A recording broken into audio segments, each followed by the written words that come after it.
Putin está perdendo o controle. E não é mais exagero dizer que o exército russo está entrando em colapso. Soldados estão matando seus próprios comandantes.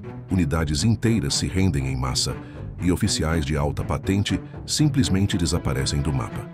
A máquina de guerra da Rússia virou um teatro de caos onde nem mesmo os aliados falam a mesma língua. Diante de 1 milhão de baixas e um rastro de falências morais, logísticas e econômicas, a pergunta é inevitável. Quanto tempo ainda resta antes que tudo desabe de vez? Fique até o final, porque vamos revelar os detalhes que o Kremlin tenta esconder e o que isso significa para o futuro da guerra.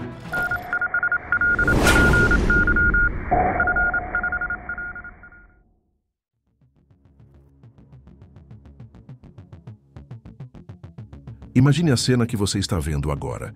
Trincheiras lamacentas, rostos sujos, soldados exaustos e tremendo sob o peso de uma decisão impensável. Foi nesse cenário, em Chazzy, na região de Donetsk, que um grupo de soldados russos atravessou o ponto sem retorno. Assassinou o próprio comandante de pelotão. E não, isso não foi por vingança cega. Foi sobrevivência pura. A ordem era clara. Atacar uma posição ucraniana sem artilharia, sem blindagem, sem cobertura aérea. Uma missão suicida com assinatura oficial. O comandante, ameaçando executar quem recusasse, teve o destino que nenhum manual militar ensina a evitar. Foi morto por seus próprios subordinados.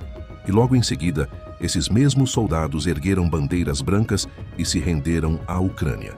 Não houve gritos de glória nem resistência até o fim. Houve rebelião e autopreservação. A hierarquia desabou ali, diante das câmeras e do olhar perplexo da comunidade internacional. Você pode estar se perguntando, mas isso é comum em guerras? Soldados matarem comandantes? Ótima pergunta, e a resposta mostra o tamanho da rachadura. Esse tipo de motim não é inédito na história militar, mas é extremamente simbólico. Um exemplo famoso aconteceu em 1917, na França, quando milhares de soldados se recusaram a continuar ofensivas suicidas no fronte ocidental. Lá, o comando aprendeu a lição, mudou estratégias e restaurou a moral. Na Rússia, em 2025, a ordem é continuar cavando a cova coletiva. Segundo fontes independentes, como você vê nessas imagens, os soldados russos foram direto para as linhas ucranianas com as mãos erguidas, desesperados por alguma garantia de vida. E não só se renderam, falaram e muito. Revelaram falhas logísticas, confusão tática e, o mais grave, a completa perda de confiança na cadeia de comando. Esse episódio é mais do que um motim. É o retrato de um exército em colapso. A disciplina, que deveria ser a espinha dorsal da Força Armada, começou a se desfazer como papel molhado. Quando o soldado já não acredita na palavra de seu comandante, não há exército, só sobreviventes armados. E o mais alarmante, isso não começou em Chazzy. Desde 2023, o exército russo já dava sinais de ruptura. Desertores fugindo do fronte, unidades inteiras se recusando a atacar sem suporte e relatos de abusos internos, como o famigerado sistema Dedovshchina, uma forma de bullying militar institucionalizado, especialmente brutal com novos recrutas. Lembra do motim da Wagner, liderado por Prigozhin em 2023? Aquilo foi só o ensaio. O levante privado quase chegou até Moscou e, embora tenha sido contido, terminou com vários oficiais mortos em acidentes misteriosos. O recado foi claro: a lealdade está em liquidação. E não parou por aí. Foram registrados casos de comandantes atropelados pelas próprias tropas, especialmente em unidades de elite que se recusavam a obedecer ordens malucas em meio ao fogo cruzado. A honra militar virou meme. A tropa já não combate junta, sobrevive separada. Enquanto isso, Putin segue vendendo ao mundo a imagem de um exército disciplinado e invencível. Mas o que chega de Donetsk são imagens de soldados perdidos, gritando por ajuda, filmando seus próprios colapsos mentais nas trincheiras. A propaganda estatal custa bilhões. A realidade custa vidas. E agora, diante dessa implosão silenciosa, a pergunta que ninguém no Kremlin quer responder é: o que resta de um exército quando seus próprios soldados param de acreditar em tudo, até nos próprios líderes?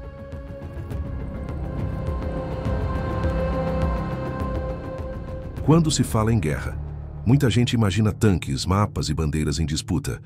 Mas e se eu te dissesse que hoje, na Ucrânia, a guerra virou uma equação de cadáveres, onde o número 1 milhão não representa um marco de vitória, mas sim de aniquilação humana? Pois é. Segundo estimativas da inteligência da Ucrânia e de países aliados, a Rússia já ultrapassou a marca de 1 milhão de baixas.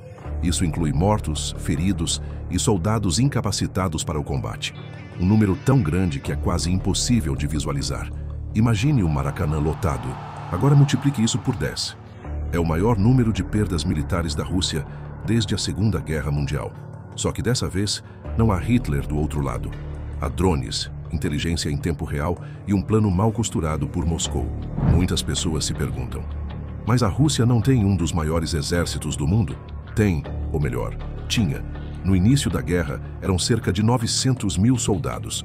Hoje, o que resta é um exército fragmentado, um mosaico feito de civis alistados às pressas, jovens sem treinamento, mercenários desesperados e combatentes estrangeiros que mal falam russo. A expressão força armada começa a soar irônica. Seria mais justo dizer força forçada. Veja essas imagens. Jovens sendo enviados ao fronte segurando fuzis como se fossem mochilas escolares. Mal sabem como atirar, muito menos como sobreviver.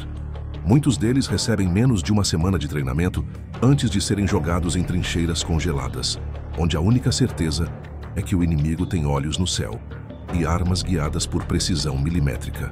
E não são só os soldados que somem, são os próprios generais. O Kremlin já admitiu a morte de 12 generais de alto escalão, e estima-se que mais de 5.000 oficiais tenham sido mortos ou silenciados. Isso é como se o cérebro de um organismo fosse sendo arrancado aos poucos.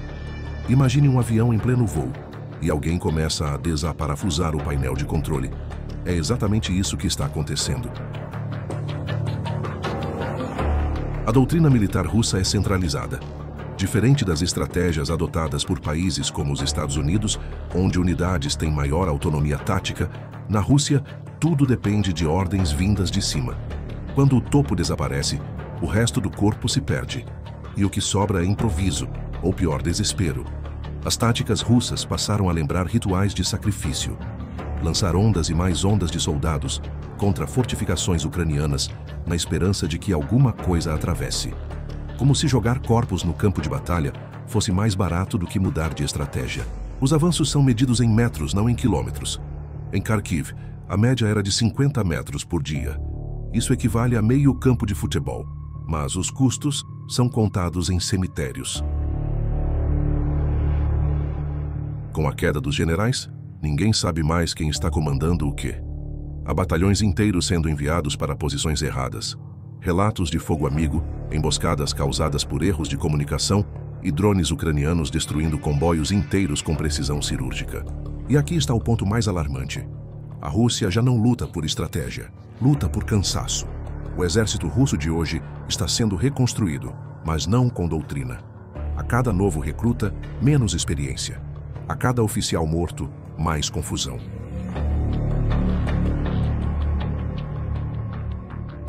Quando a Rússia percebeu que não conseguiria mais sustentar sua guerra com as próprias pernas, ou melhor, com seus próprios homens, Moscou apelou. Importou soldados da Coreia do Norte e do Irã. Sim, você ouviu certo. Uma guerra entre Rússia e Ucrânia agora tem combatentes que nem falam russo. E às vezes nem sabem ao certo quem devem combater. Em outubro de 2024, 11.000 soldados norte-coreanos desembarcaram na região de Kursk para participar da contraofensiva russa. Resultado? 6 meses depois, mais da metade dessas tropas estavam mortas ou feridas, segundo dados da inteligência sul-coreana. Só nos primeiros combates, cerca de 300 morreram. Outros 2.700 ficaram gravemente feridos. E sabe o que Moscou fez? Repetiu a aposta. Enviou mais 3.000 soldados norte-coreanos, como se pudesse empilhar perdas até chegar a uma vitória. E se você acha que o absurdo para por aí, veja essas imagens. São registros reais de soldados de outros países tentando se comunicar no meio da guerra, gritando ordens que ninguém entende, tropeçando entre trincheiras enquanto drones ucranianos zumbem no céu. Mas como um exército sobrevive assim? A resposta é: não sobrevive, apenas colapsa em câmera lenta. A guerra moderna não tem tempo para tradutores. Cada segundo é vital. Se você não entende a ordem, você morre. Barreiras linguísticas viraram armadilhas mortais. Houve incidentes de fogo amigo entre chechenos, russos e norte-coreanos, todos atirando uns nos outros em meio à confusão generalizada. Era para ser reforço, mas virou bagunça armada. E por mais absurdo que pareça, isso não é só incompetência, é ideologia ultrapassada com maquiagem militar. A Rússia está tentando sustentar uma guerra de alta tecnologia com táticas coloniais do século passado. Importar corpos, usar como escudo humano e chamar isso de estratégia. Mas o verdadeiro inimigo dessas tropas estrangeiras não está só nas trincheiras ucranianas. Está nos céus. Em 2025, 70% das perdas de equipamentos russos vieram de ataques com drones. E com os drones vem o pior. Vigilância, 24 horas, ataques de precisão, bombardeios dirigidos por inteligência artificial. Você pode até correr, mas está sempre sendo observado. Cada passo, cada reunião, cada motor ligado pode ser o último. Os norte-coreanos foram tratados como bucha de canhão diplomática. Vindos de um regime onde a deserção significa prisão para toda a família, muitos preferiram correr para a morte do que erguer uma bandeira branca. Há relatos de cargas suicidas ordenadas por oficiais russos, sabendo que esses soldados jamais se renderiam por medo do que deixaram para trás. A presença de combatentes estrangeiros não resolveu nenhum problema russo, só aumentou o caos, criou novas camadas de confusão, falhas de comando e ruído tático. É como tentar apagar um incêndio com gasolina importada. E tudo isso por quê? Porque a Rússia está perdendo cerca de 1.100 soldados por dia. Nesse ritmo, 10.000 soldados estrangeiros não duram nem 10 dias.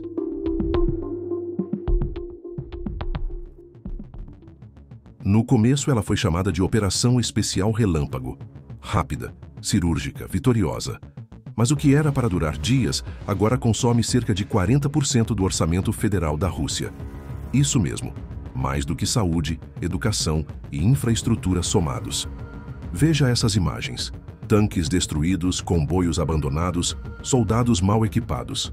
E para sustentar isso, o Kremlin teve que dobrar o salário dos militares e ainda pagar altos valores para mercenários estrangeiros, coreanos, iranianos, todos tratados como reforço, mas usados como tapume de emergência em uma estrutura que já está ruindo. Mas o custo real não está nos cofres de Moscou, está nas ruas do país. Você pode olhar os números e pensar, mas 2,2% de desemprego parece ótimo, não é? Errado. Isso não é pleno emprego, é escassez de gente. Os jovens estão fugindo, os profissionais qualificados estão migrando. Mais de 900.000 russos deixaram o país só nos 2 primeiros anos da guerra. Eles não estão fugindo da Ucrânia, estão fugindo do futuro. Imagine uma fábrica sem engenheiros, uma empresa sem programadores, um hospital sem médicos. É isso que está acontecendo. A base produtiva da Rússia está evaporando. E talvez você nunca tenha ouvido falar de Dagestão, Buriátia ou Tuva. Mas são essas regiões, invisíveis no mapa para boa parte da elite russa, que estão enterrando seus filhos todos os dias no fronte. A estratégia do Kremlin é clara: manter a ilusão de normalidade onde importa politicamente. Mas essa bolha está prestes a estourar. A economia russa gira hoje com um sistema paralelo de exportação de petróleo, caro, arriscado e altamente instável. A cada nova sanção, uma peça essencial desaparece. Tecnologia de reposição, componentes industriais, chips, circuitos, tudo desaparecendo. E mesmo assim o delírio persiste.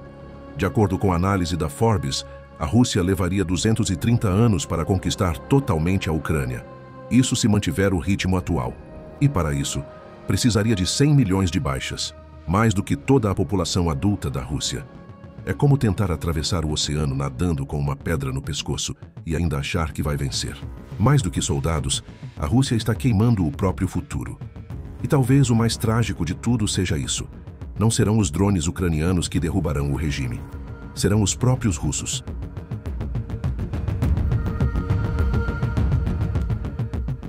Gostou do conteúdo? Deixe sua opinião nos comentários. E se você quer ir além e fazer parte da nossa tropa de elite, o convite está feito. Clique em Seja Membro e desbloqueie conteúdos antecipados, bastidores e curiosidades exclusivas sobre o mundo da inteligência e da guerra. E claro, a missão continua. Clique nos vídeos que estão aparecendo na tela agora e continue a nos acompanhar. Até a próxima!